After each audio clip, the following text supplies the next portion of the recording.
Okay, so here we have my lamb bones. I did them in my Instant Pot for 2 hours under high pressure, let them naturally release and come to a manageable temperature. Not quite room temperature yet, but close. And I've got my little buddy here. Can you hold that for me, Mick? And it's just a little bit of a strainer, and I'm just gonna actually, hopefully I can get most of this.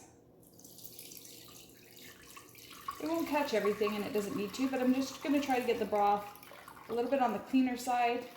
And then I'm actually going to throw it in the fridge. And the fat will come to the top, the lard, the tallow. And I use the tallow, if I can get it pretty clean, I'll do a whipped tallow like balm, like a face balm. Cream, it's so wonderful. And then I can use the broth still in my soup. The plan is tomato soup from scratch. We like tomato soup, don't we, Oswald? Yeah. It's a bit acidic, but I have some tricks up my sleeves. Okay. Yeah, we did. Auntie Kathy gave us some canned tomato soup, but I don't usually buy that, right? Okay, so I'll see you back. Okay, so this is the broth that we made with the lard on the top. I'm just gonna grab a knife out of here. And we're gonna try to break free the tallow here. The lamb tallow. And I'm going to try to keep it clean if I can. Because, so you'll see underneath, there's a little bit of the gelatin. I'm just gonna cut that back in. I'm actually just gonna give this a little rinse. And then it's actually, you can see it's pretty clean. Like I could just kind of shave it and rinse it. And then I have a pretty clean tallow for making whipped tallow cream. And then I'm going to use the nice gelatinous broth for making my tomato soup. And that's it. And then you can just store this in your fridge if you're going to do it soon, or your freezer if you're going to make your whipped tallow bomb later. And that's it, right? Oz? Thanks.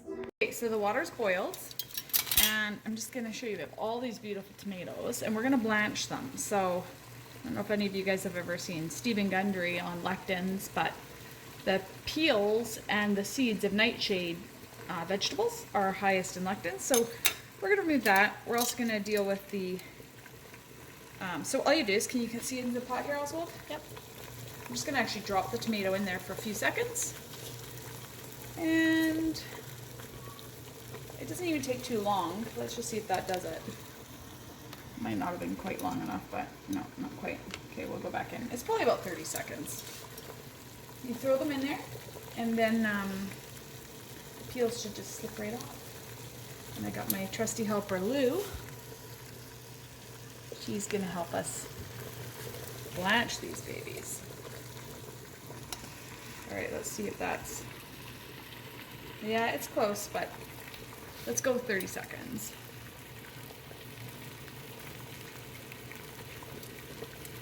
And we can de-seed them too. And this is going to be a very high quality tomato soup. See over here? Okay, Lou, you can just let it, see how beautifully that just slips right off, but it's hot. So as it cools a bit, then she'll slip those off. So then again, I'll do my little cross cut, and I'll throw a few in this time. That's good, Oswald. Okay, so with I'm just quartering them, and you can see with the seeds, you can just kind of scoop them right out like this. And all I do is kind of grab and pull, and all the seeds come out like that.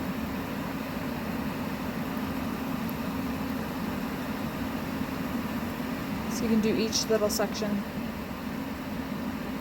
We're ready to use those for blending. Okay, that's good. Okay, so now we're gonna get the butter in. We're gonna use goat butter because it's an A2, about half a cup, maybe a third a cup. And the A2 dairy compared to the A1 cow dairy, the A1 acts like a bit of a lectin also.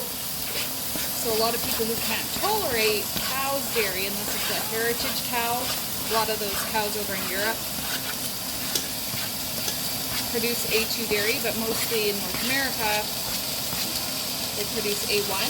So a lot of people can't tolerate that, can do sheep, water buffalo, or goat dairy. So we're going to saute this up, and we'll be back. We're also just going to toss in some of our garlic scapes, like maybe from our garden, which is lovely.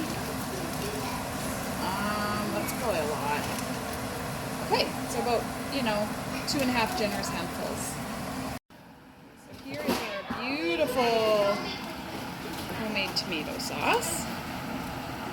And then we're going to grab those 2 onions and the generous garlic scapes and blend those up.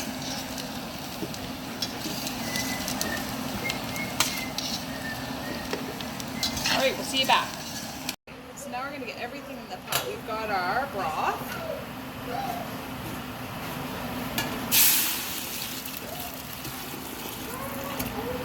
We've got I used a bit of the tomato sauce to help blend the onion and garlic scapes mix, all our tomato sauce.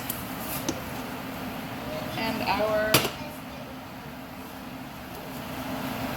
onion scape tomato mix. And then we're just going to need to season this. And we'll show you how that comes out in a minute. Okay, so here we go. I just kind of whisked that in.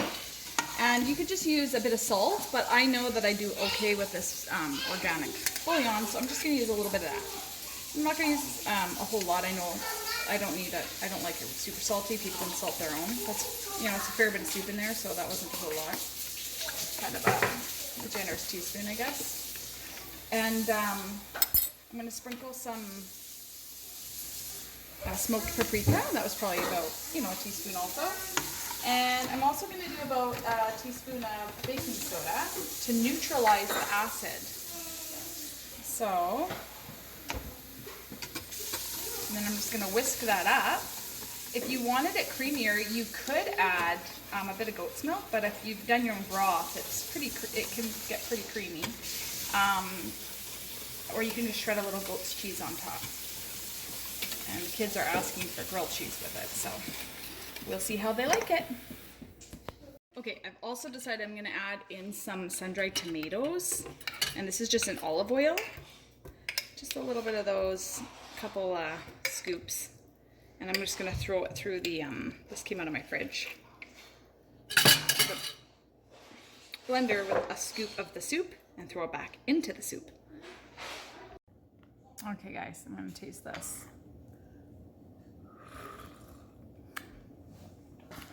Oh man. So good. I won't lie, the sun-dried tomato really gives it a little bit of tang, but it's definitely optional. Super good.